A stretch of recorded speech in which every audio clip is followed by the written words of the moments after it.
I'm so proud of myself for these super crispy and flavorful Korean fried chicken and the pickled radish side dish I made. They were so good I made them again 2 days later.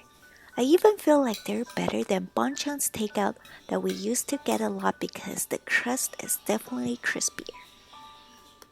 Let's start by drying chicken with paper towels instead of rinsing it under water.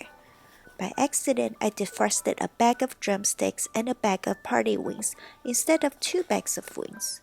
I cooked them in 2 different batches in the air fryer, so you can see my temperature and time settings for both. The marinade is simple. I added half a cup of rice wine, but you really just need enough to make sure all the pieces are somewhat covered. It'd be even better if you have some sake or shochu.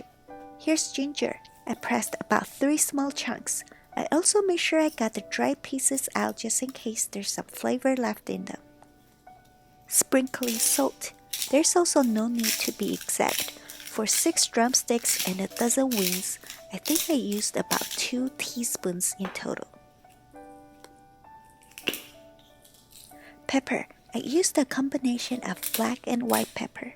It's okay to use either one if you don't have the other. Since I sprinkled some more when I was giving the meat a massage, I think I used about 2 teaspoons of pepper in total.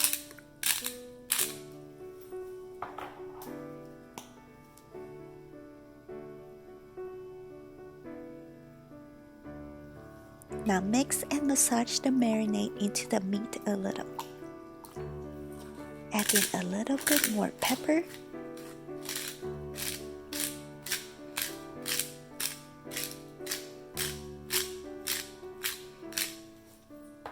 And salt.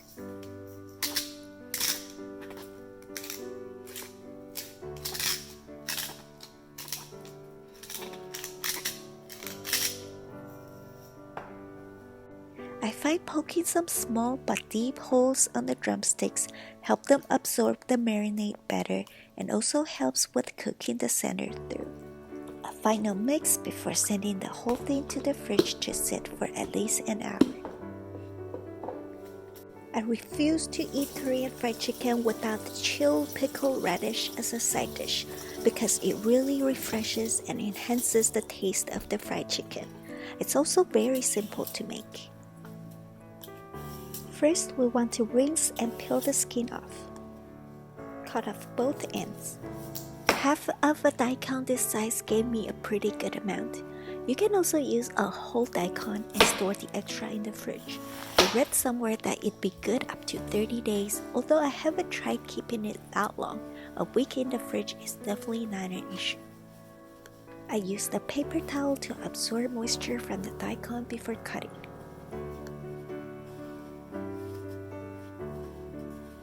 Cut into about 1/2 inch cubes. It's okay to go slow like I did. The key is to not cut yourself.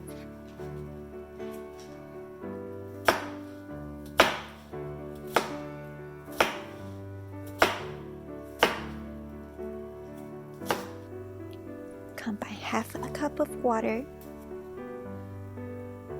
1/2 cup of apple cider or white vinegar, and about 5 to 8 tablespoons of sugar. I used 5 tablespoons, which made my pickle a bit more on the sour side than those from a restaurant.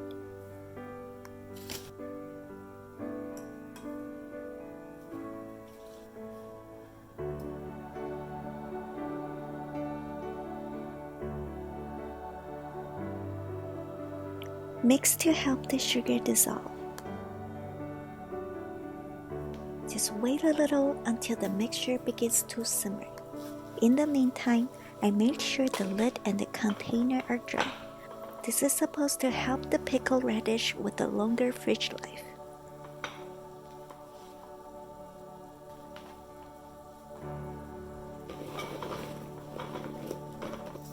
I almost forgot to add a pinch of salt. Now that the brine is simmering, turn off heat. Pour the brine over the radish.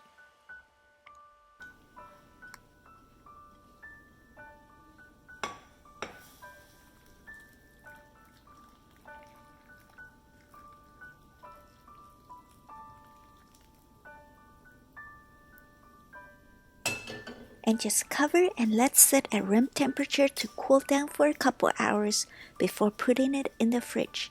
The pickled radish is ready when it's completely chilled in the fridge. The whole process takes about 3 hours.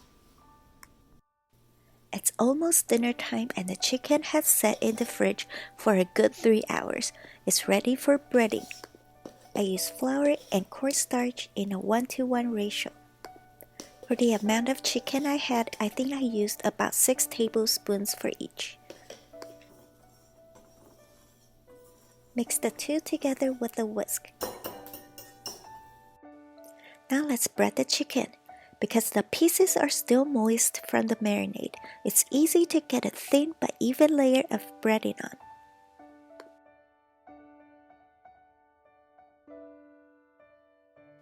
I let the breaded pieces sit in a separate bowl for about 5 minutes, until the breading became moist and was no longer white. I wish I had an oil spray, but this is how I made sure each piece was coated in oil.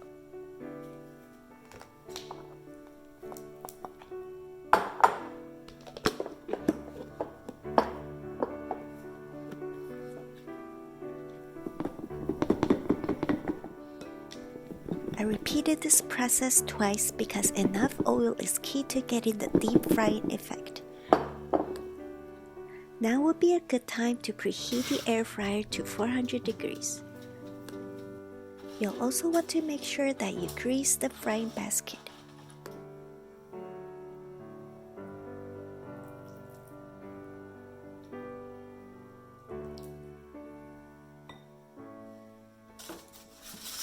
With the air fryer preheated, I'm sending the drumsticks in for the first 10 minutes at 400 degrees. Now it is time to prepare my signature garlic soy honey butter glaze. It sounds like a lot, but I promise that it tastes really good. Here's 1 tablespoon of soy sauce and about 4 cloves of garlic.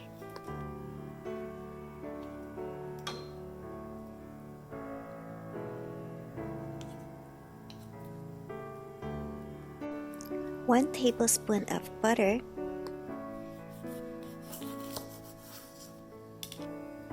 1 tablespoon of rice wine, sake or shochu. I enjoyed watching the butter melt.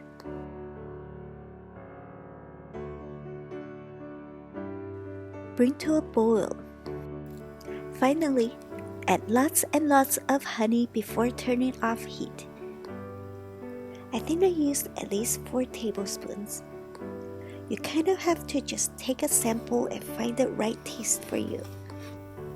When 10 minutes is up, give all the pieces a turn. There was a lot of blood coming out from the center, which I hope is normal. After giving all the pieces a turn, sending them in for another 10 minutes. This time they're starting to look much better. Give every piece another flip. Just face whichever side that's paler to the top.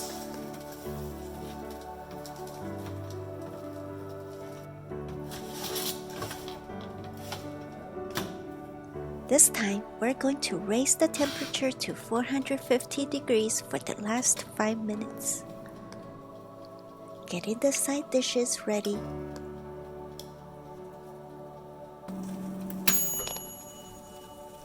Finally, after 25 minutes, the drumsticks are done.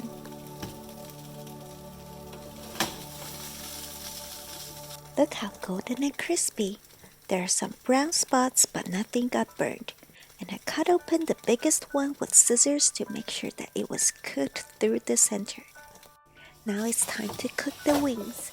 Again, with the preheated oven, we start with 10 minutes at 400 degrees.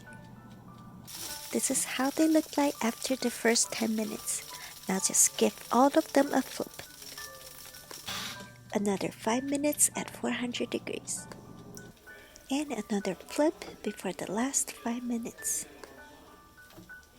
Same as the drumsticks, we'll be cooking them at 450 degrees for the last 5 minutes. The wings are done. Again, super crunchy crust and very juicy inside.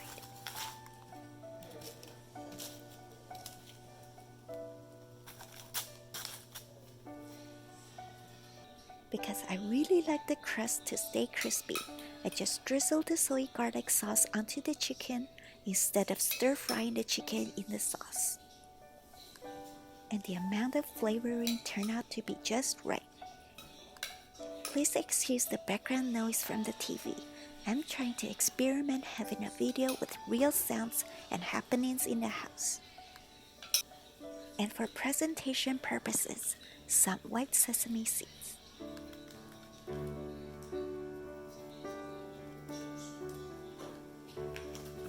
Now enjoy these while piping hot with a can of Coke or some beer, and sheltering life just became so much better.